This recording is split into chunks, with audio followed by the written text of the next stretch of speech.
sản của tôi, lấy hết đất đai của tôi. Bây giờ tôi không có nhà ở, con tôi mới đi mổ. Thấy chưa? Đội thi hành án huyện Cư Rút, tỉnh Lâm Đồng, xã Cư Rút, tỉnh Lâm Đồng. Sướng mặt mấy chú chưa? Làm cho nhà tôi khổ cực như thế này. Bây giờ con cái đau bệnh không nơi nương ở tựa. Cả thế giới ơi, coi nhà cửa ở Cư Rút đây này, tôi phải ở trong rẫy trong núi này, con tôi đau này. Bây giờ vừa mới đi viện về này.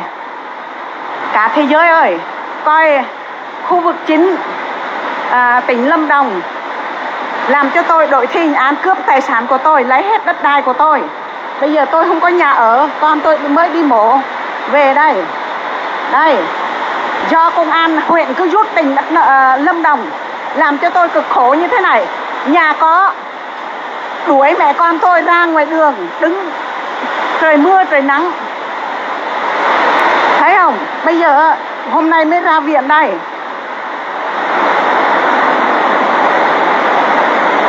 Trời mưa trời nắng.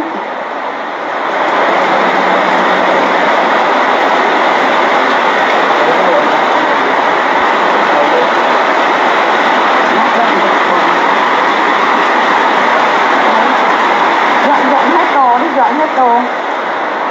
Dọn trong kia.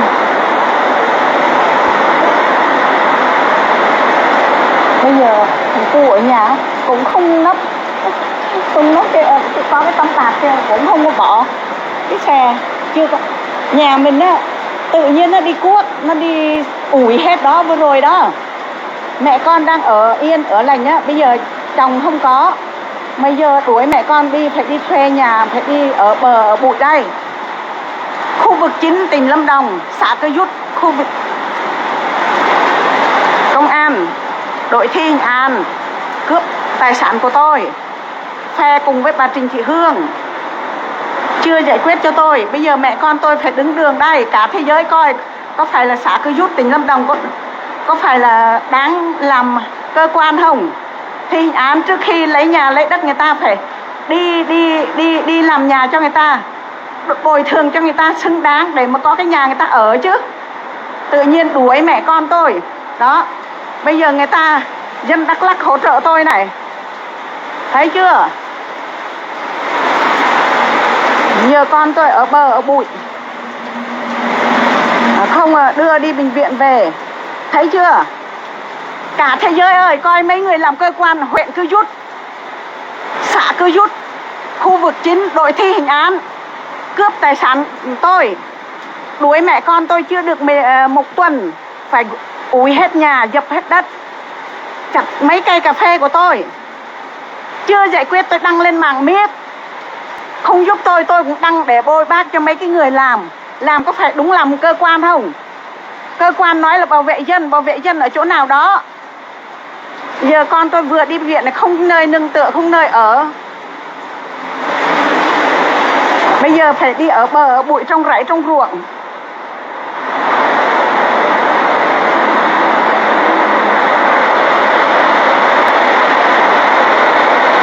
Đó, nhà tôi đang ngon lành như vậy, bây giờ tôi phải đi ở rẫy, nhà dột nát như vậy. Đội thi hành án huyện Cư Rút, tỉnh Lâm Đồng cùng phe với bà Trịnh Thị Hương.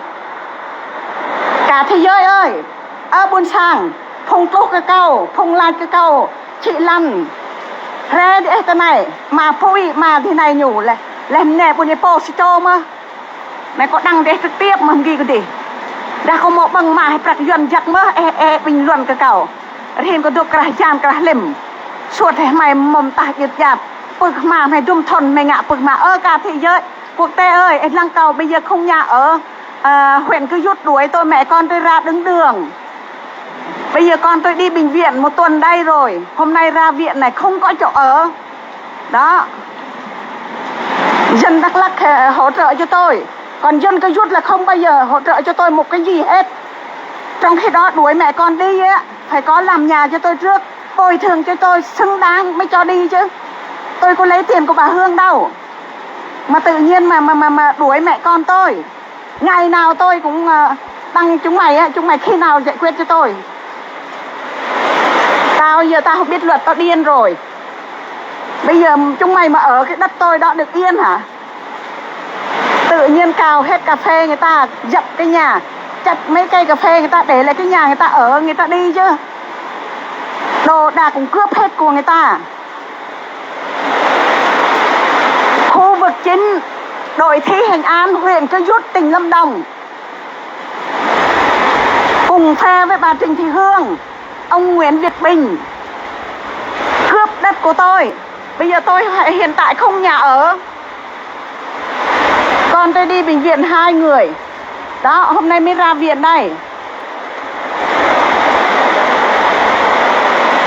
Công an cái gì mà công an bảo vệ dân hả?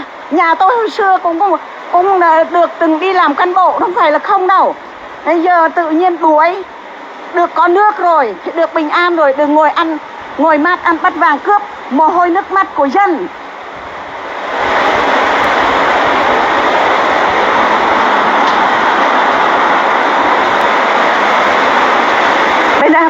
Bây giờ mẹ con tôi ở đứng đường.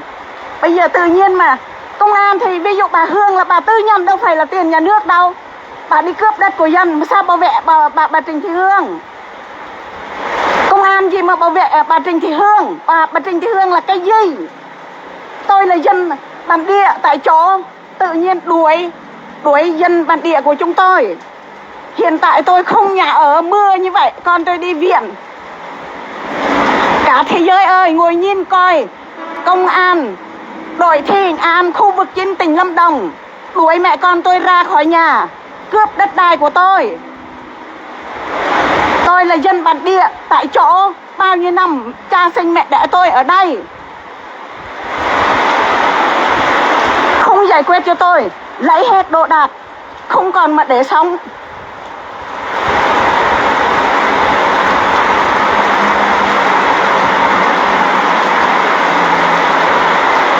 Sang đây bun ipo lang cái em nè cho mà có mạ là tin nhắn ý cái bun vua cho mà tin nhắn cái còn pre em tuom có nhel bịa thao có mạ prak yuan re ta cái cao tên này mà pui mà thế này nhủ mà pui